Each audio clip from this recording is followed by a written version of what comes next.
Hello, beautiful souls, and welcome to the Persistence in Prayer podcast hosted by Catholic mindset coach, wife, mother, educator, and speaker Kylie Hine.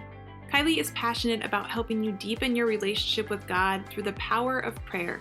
This podcast is a space for high achievers who want to do it all, but also want to prioritize their spiritual life and grow in faith. Join us as we explore the beauty of persistence in prayer and the transformative impact it can have on our lives. Get ready to discover practical tips, insights, and inspiration to help you develop a daily prayer practice and cultivate a deeper sense of trust in God's plan for your life. Let's journey together towards a more fulfilled and faithful life as we invite the Holy Spirit in. Let's begin. I got the coolest message today, and I just want to share it with you all because sometimes it feels like God is calling us to something that we don't understand, or maybe we lose sight of our worth or how we are providing value to others. But this message today just warmed my heart, and I want to share it with all of you because it's a reminder that even when you don't see the progress, there's progress happening. So this is from a client of mine. It says, Kylie is an amazing coach. While I've always been consistent with a morning prayer routine, Kylie helped me to recognize the importance of the freedom of one thing. Prior to coaching with Kylie, I would find myself spending an inordinate amount of time in prayer and not utilizing the gift of time for other responsibilities. Kylie reminded me that prayer should not interfere with our purpose or responsibilities for our state of life. Prayer becomes part of our state in life. I have a depth of gratitude for Kylie and her heart for the Lord. And that message just warmed my heart today, and I wanted to share it all with you. If there is something that you feel like God is calling you to, but maybe you don't have the courage to quite step into it, just continue to take it to prayer, continue to take it to God and ask Him piece by piece, Lord, what are you asking me to trust you with today? What are you asking me to surrender to you? Because you just might be surprised how He is going to provide in the places where it feels like He just hasn't been in your life yet. And so just keep going, keep sticking with it. And today we are going to talk about one of the ways that we can provide space for that intimate time with God so that you can develop that courage and that peace and figure out what that one thing is.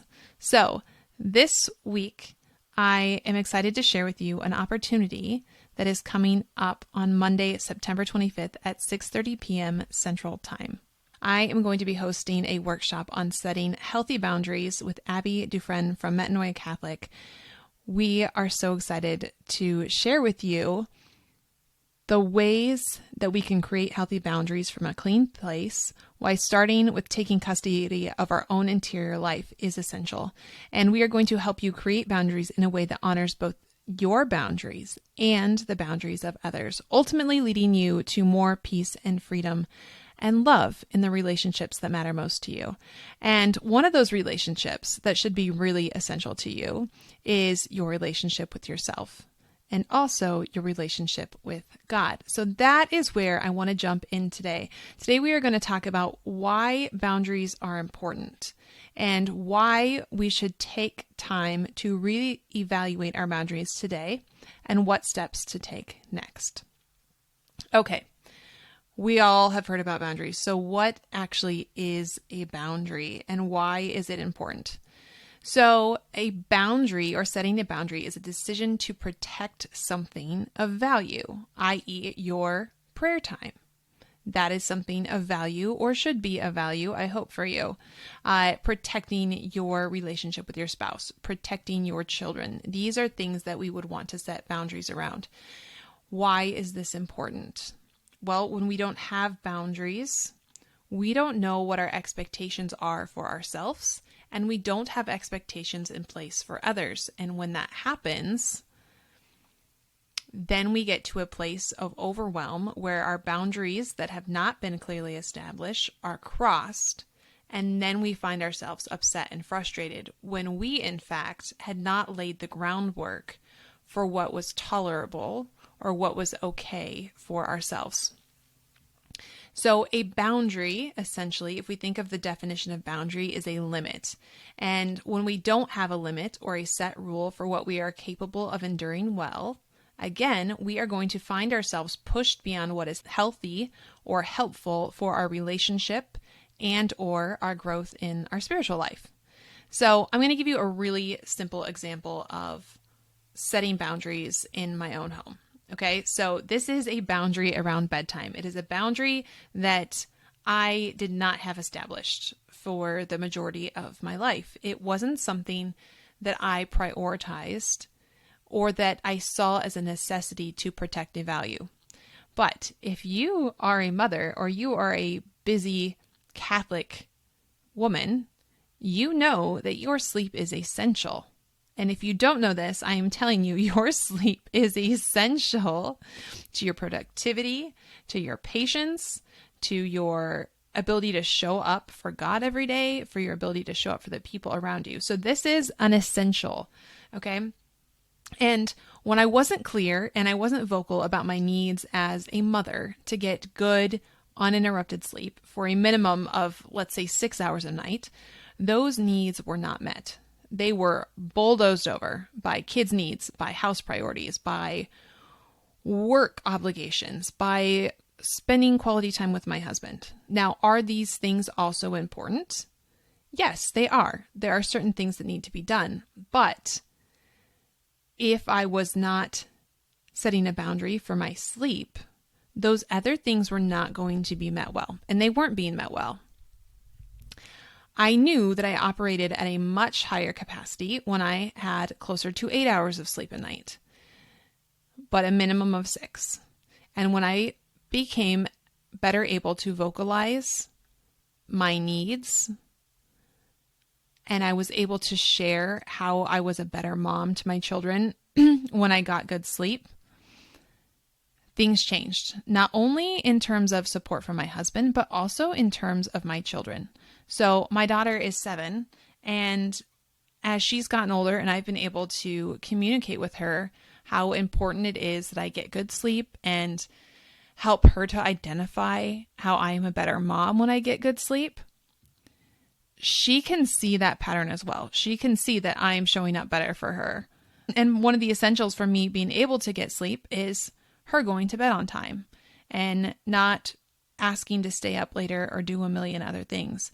It is her being a good example for her younger brother of when it's time to brush teeth, we go do it on the first try. She is better about getting up on her own in the morning and also prioritizing her own sleep, because while she can't recognize how she doesn't operate well from lacking sleep, she is able to identify it in me. And so that has actually helped her get better sleep as well. So as I was able to better vocalize my needs, my children have responded to this. And my husband is also significantly better about recognizing things like our quality time together. If he wants to spend time with me, it can't be at 11 p.m. because I was pushing past my own limitations to fulfill what I felt like was my duty as a wife to make sure I was spending quality time with my husband, but I was sacrificing my sleep because I get up significantly earlier than he does. So it wasn't a big deal for him to stay up till 11 o'clock or midnight. But for me, when I get up at 4:15, 4:30 in the morning, that's a huge deal. And I need to go to bed earlier. So we had to have some conversations about how to establish this boundary that was helpful for both of us. He is better now about asking me about if I still need to have my prayer time or if that is already done and then I'm now available to spend time together. Those types of things have all really significantly helped our marriage.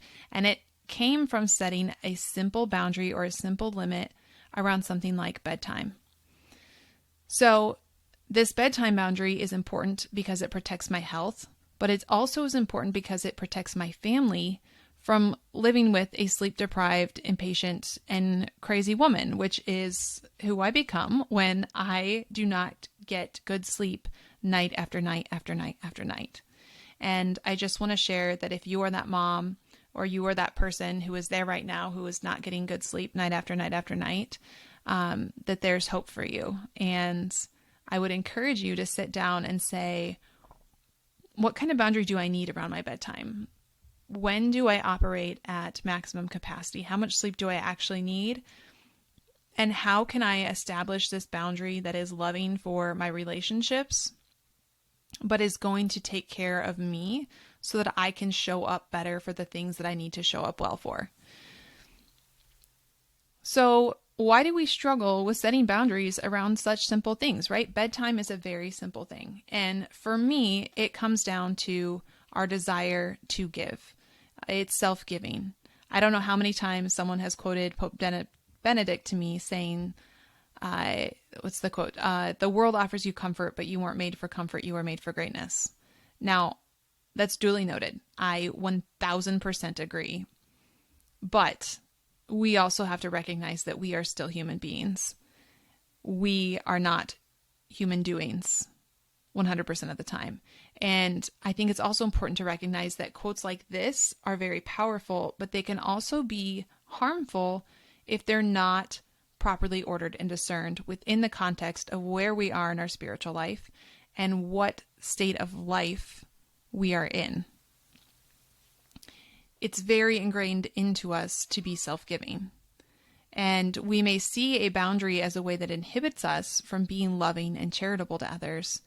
But what if you could challenge that thinking and get curious about how is a boundary actually more loving and more charitable to others?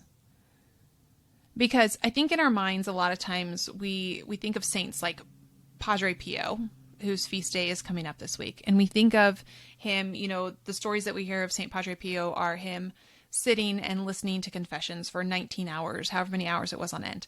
Okay. But we have to remember that while these saints are people that we look up to and who we should aspire to walk in their footsteps, we are not yet where they are.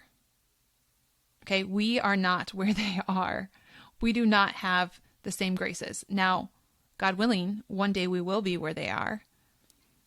But we aren't there yet. Okay. So for example, if I were to compare my ability to fast to that of St. Catherine of Siena, who could go without eating, right? I'm going to feel complete and utter despair. And I'm eventually going to just give up and quit.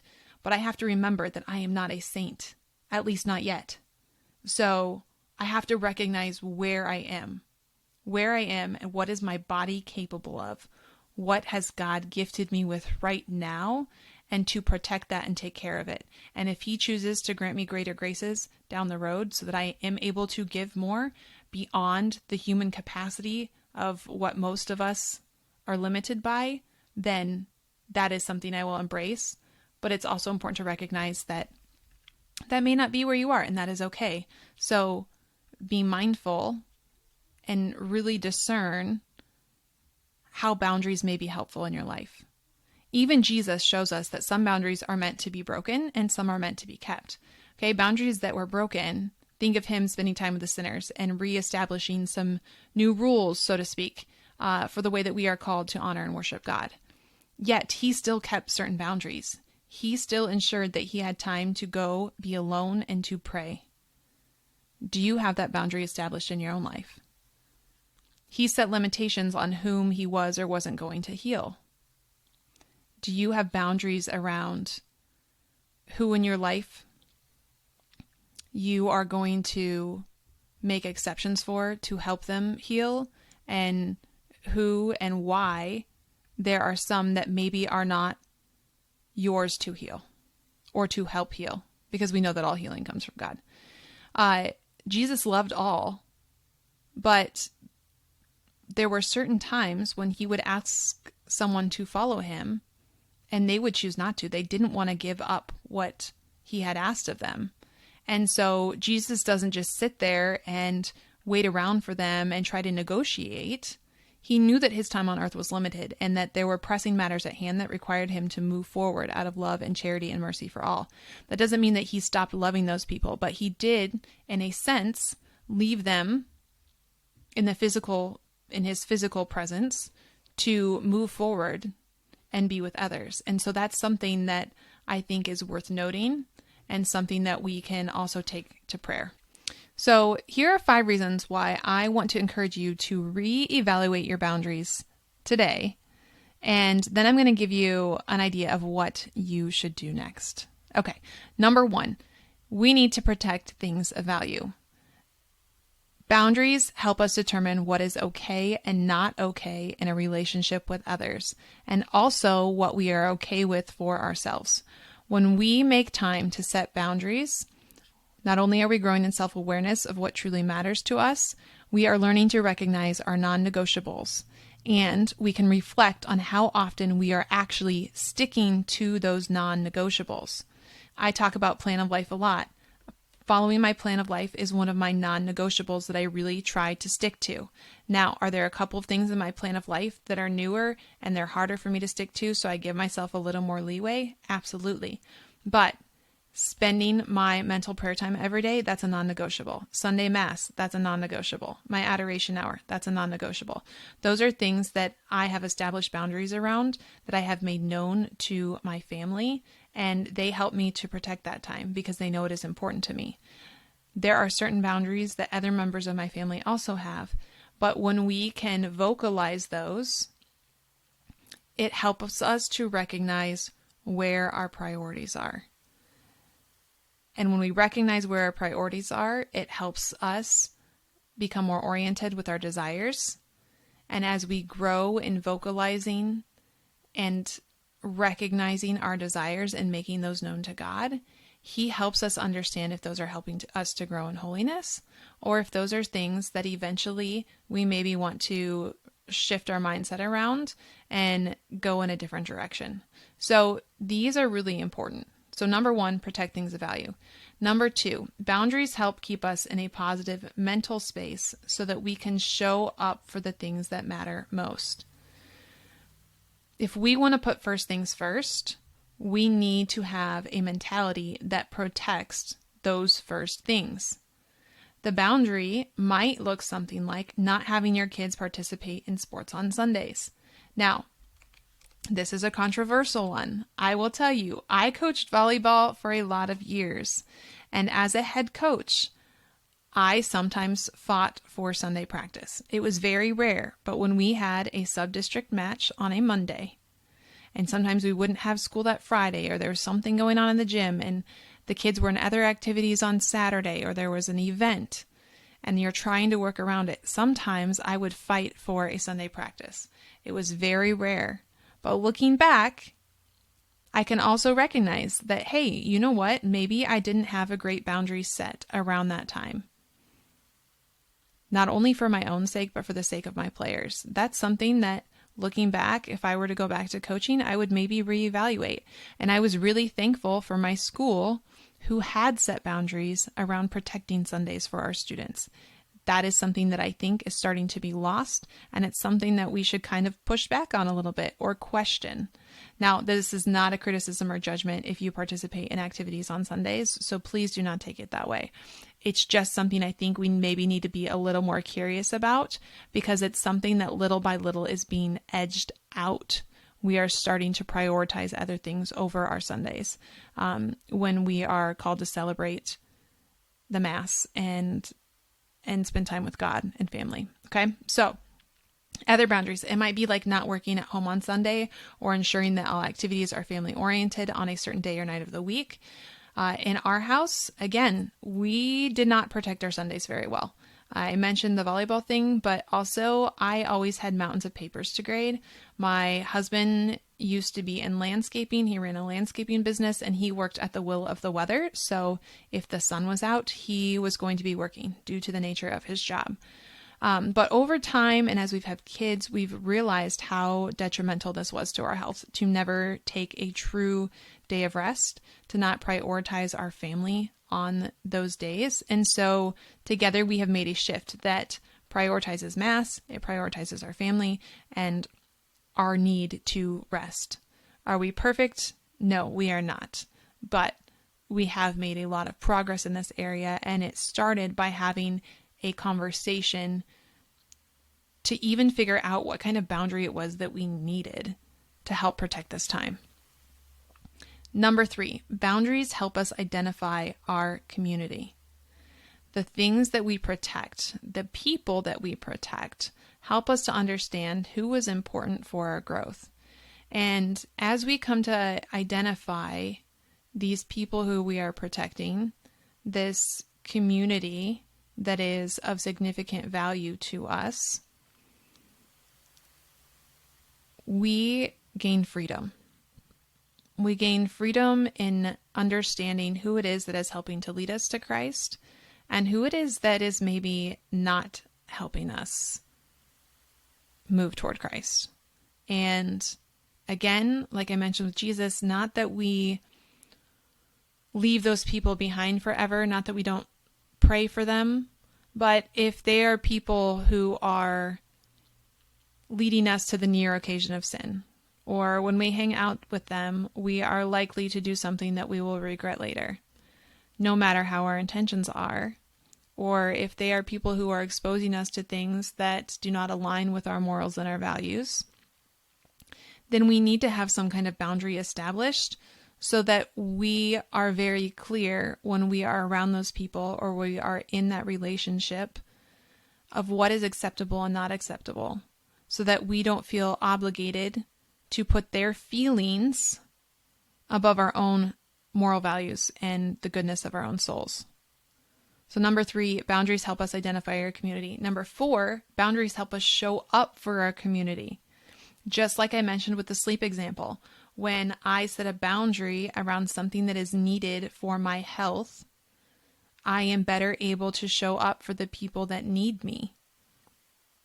So I could look at setting a bedtime boundary as something that's going to lead to a place of guilt because I'm putting myself over my family. But this is a situation where I need to put myself over my family for the sake of my family. And I would challenge this as well for your prayer life. If you set boundaries around following your plan of life, if you set boundaries around protecting your prayer time in the morning, if you set boundaries around going to Mass as a family, you are better going to show up for the people who need you. Because again, that's putting first things first. It's filling the fuel tank before you try to start driving. Because if you start driving without filling your fuel tank, eventually you're going to run out and you're going to get stranded. But if you take that time to fill your fuel tank every single day through prayer, you're going to be ready to go for the whole day. And you're going to show up well. Number 5, Christ himself gave us boundaries. I already talked about this one a little bit, but God gave us boundaries. He gave us commandments. He gives us rules to follow, not to trap us. We have the free will to follow them or not follow them. But he gave us these, and they actually are freeing, just like boundaries can very much be freeing, because they are protecting the things that are important. They are protecting the things that need prioritized. And we can trust that if we are following the boundaries that God has established for us, that we are moving in the right direction. And we can trust God that those boundaries are for our good. And that is free. That's a choice that we don't have to second guess or hesitate on because we already know it to be truth, which I think is pretty powerful. So I would encourage you, write out your boundaries, say them out loud, because it can be profoundly helpful. It helps us to identify what we are consenting to or agreeing to when it comes to our emotional, physical, and intellectual needs. And boundaries begin with our thoughts and emotions. So writing things down is a great way to understand what thoughts we are having in our brains, and as a result, what emotions we are having, because thoughts and emotions lead to actions. So if we aren't great at clarifying boundaries with others, it's likely that we've never taken the time to really map out our own expectations for ourselves. So we don't know how to communicate it to others because we don't even know clearly in our own minds what it is that we desire and what it is that we need. Boundaries are important. So, how do you create healthy boundaries? Because sometimes our motivation for creating boundaries doesn't come from a very charitable place. We create physical boundaries and ultimatums from a place of defensiveness, which can put a further strain on the very relationships that we are trying to protect. So is there a way of creating healthy boundaries from a clean place? And yes, there is. It starts by taking custody of our own interior life, of recognizing that these boundaries come from a place inside. And if you join Abby and I on Monday, September 15th at 6:30 p.m. Central Time via Zoom, you are going to learn how to create boundaries in a way that honors both your boundaries and the boundaries of others, ultimately leading to more peace, freedom, and love in your relationships. So in this workshop, we are going to break down for you the difference between internal and external boundaries. We are going to talk about how you can create firm internal boundaries that will be the foundation for the loving external boundaries, and learn how to create boundaries in a way that honors the freedom of everyone, both for you and those who are in your life. So, if you are struggling with boundaries, if you don't even know what boundaries you have in place, or if you have any at all, I'm going to really encourage you to come join Abby and I on Monday, September 15th at 6:30 p.m. Central Standard Time. There is a link in the show notes for you to join. You can also find it on my Instagram page in the bio. You can find it on Abby's Instagram page. I'll link that here too. And I truly hope that you will come hang out with us, because this is going to be a fun one. And as always, it's going to be impactful and helpful. So come join us. Can't wait to see you there. And I'll see you all next week. Hey friend, do you feel like you never have 5 minutes to spend alone in prayer? Are you tired of waiting for someone to help you navigate what it looks like to live out a life of prayer in your circumstances? Are you struggling with having the courage to go where God is calling you, or to have the skills to navigate life's constant curveballs without frustration and overwhelm? Are you searching and waiting for your chaos to finally have some meaning, and for someone to help you establish deep and meaningful prayer habits? My dear friend, you don't have to be overwhelmed. You don't have to be exhausted all of the time, and you don't have to navigate these hardships alone. You don't even have to have a schedule that is so overwhelming you feel like you can't breathe sometimes. It's okay to take one of those things off of the plate. And I get it. You're used to doing all these things alone. In fact, you're really, really good at getting things done. Lots of things for that matter. Sometimes you even thrive on that. Yet God doesn't call us to journey alone, and we need others to help us along the way. So if you're tired of trying to figure out the next first step, I invite you to prayerfully consider my 12-week one-to-one Plan of Life program. A Plan of Life is a blueprint for how you are going to commit to showing up each and every day with Christ at the center. But it's so much more than that. With the coach to help you, it's a habit builder that will help you grow in holiness, develop a greater intimacy with God, and create a life of meaning and purpose where you are able to show up as the you God created you to be. My 12-week program is uniquely designed around the goals and desires of each individual, and in this program, you will learn to utilize your natural contributions, tendencies, and state of life to your advantage. You will grow encouraged to go where God is leading you. You will leave with skills to manage your mind and have a greater understanding of how you are being asked to grow in virtue in this very season. Click the link in the show notes to sign up for a free one-to-one exploration call. And as always, my friends, remember that you are beautifully called, that God loves you just as you are, and to always remain persistent in prayer. For it is in prayer that we come to know ourselves, and in coming to know ourselves that we better come to know the God who loves and created us. I'll see you all next time.